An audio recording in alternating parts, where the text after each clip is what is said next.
Well everyone, it's time for us to go and take a look at the iPhone 12 and see how it holds up in the later part of 2023. Now, this specific iPhone in my opinion is a very good device. I still think it's completely worth buying, and I think Apple did a really good job when it first came out, and there's a few changes that have kind of changed throughout this year already. So even from my mid-year review of this thing, we've gotten the next major version of software release, and we also got the next iPhones. And on top of that, Apple's no longer selling the iPhone 12s anymore either, which is kind of a sad thing. Now, starting off with, I guess, the exterior, it's still basically the same exact phone as before. You're still getting that 6.1 inch Super Retina XDR OLED display. Very good panel. I still think Apple did a really good job with this thing. And this design has actually been transferred over basically to like every single iPhone since then. I mean, even the iPhone 15 still has a lot of resemblance of something like the iPhone 12. So you're getting that notch up top, you're getting the flat sides, which look amazing, lightning port at the bottom, glass back, dual camera setup. A lot of good stuff still going on with this phone. Like, it's still a very good, good looking phone nonetheless, but definitely with devices like the iPhone 15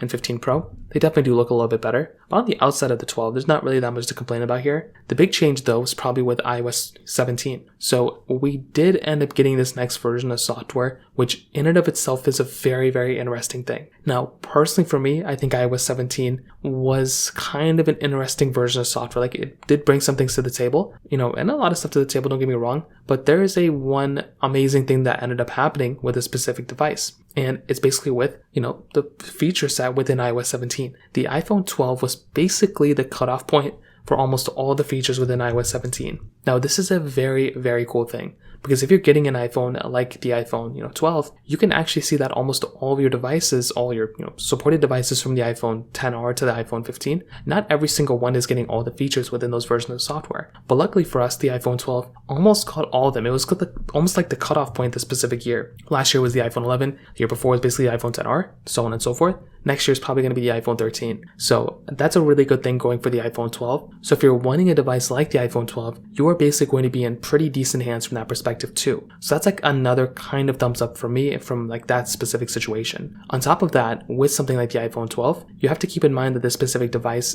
just got, kind of unsold by Apple. So Apple's no longer selling this thing brand new. So another thing that kind of, is kind of affecting this is the used prices. So these things aren't going to be as expensive as they used to be. So I think that's like another small thing to keep in mind. Still going to be kind of expensive, but it's going to be a little bit cheaper than it was before. So I think that's like another small kind of thing going on with a specific device too. On top of that, this is another big thing. This iPhone, in my opinion, compares very, very well against something like the iPhone 15s. I feel like physically these iPhones aren't really that far off from like something like the iPhone 15, and I also feel like even with a device like this, it still holds up very, very well in so many other perspectives even outside of it. Like, I feel like the build quality, the displays, like of course the iPhone 15 is better, but the iPhone 12 still holds its own, and I still feel like that's a very, very decent iPhone in a lot of different ways from that specific perspective as well. So to kind of sum it up, what I'll definitely tell you is the iPhone 12 I think is completely worth buying in the later part of 2023. I think it's still a very good phone.